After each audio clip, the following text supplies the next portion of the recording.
बिस्मिल्लाहिर्रहमानिर्रहीम। अस्सलाम वालेकुम। Welcome to cooking and crafting. How are you all. आज मैं आपके साथ शेयर करूंगी मज़ेदार से चपली कबाब की रेसिपी। बहुत ही टेंडरेबल और जूसी बनेंगे हमारे कबाब। इतनी इजी रेसिपी है कि बिगनर्स के लिए तो ये बहुत ही ज़्यादा फ़ायदे वाली है। बहुत ही मज़ेदार कबाब बने हैं। तो चलिए स्टार्ट करते हैं।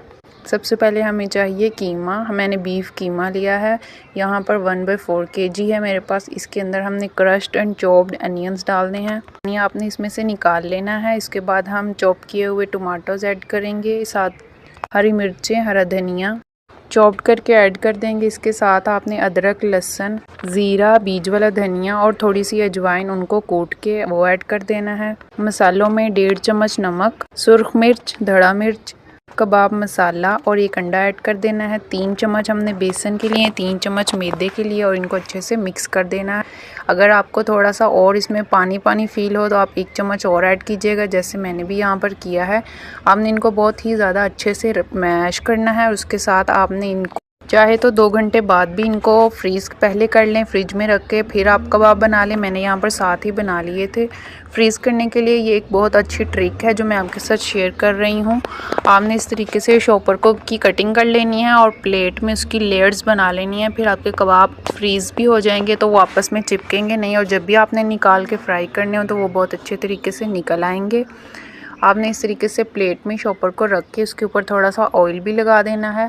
मैंने प्लेट में ऑयल लिया। आप चाहे तो कबाब ठंडे पानी से भी बना सकते हैं, अगर ऑयल के बावजूद आपके हाथों पर कबाब बनाते हुए वो चिपके।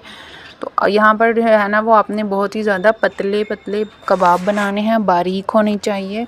उसकी तह जो है वो मोटी होगी तो फिर फ्राई करते हुए वो अंदर से कच्चे रह जाएंगे।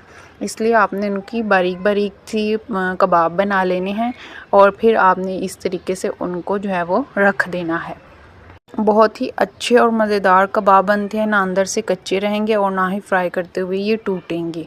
आपने बिल्कुल रेसिपी एग्जैक्ट बनानी है और आप सिर्फ इसमें मसाले और ऐड कर सकते हैं। अगर आप चाहें कि आप ज़्यादा क्रिस्पी और स्पाइसी बनाना चाहें तो आप यहाँ पर जो है ना वो मेरे कबाब बिल्कुल रेडी हो चुके हैं और मैंने इस तरीके से इनको पैक कर दिया है और हमारे जो कबाब हैं वो फ्रीज़ के लिए रेडी हैं।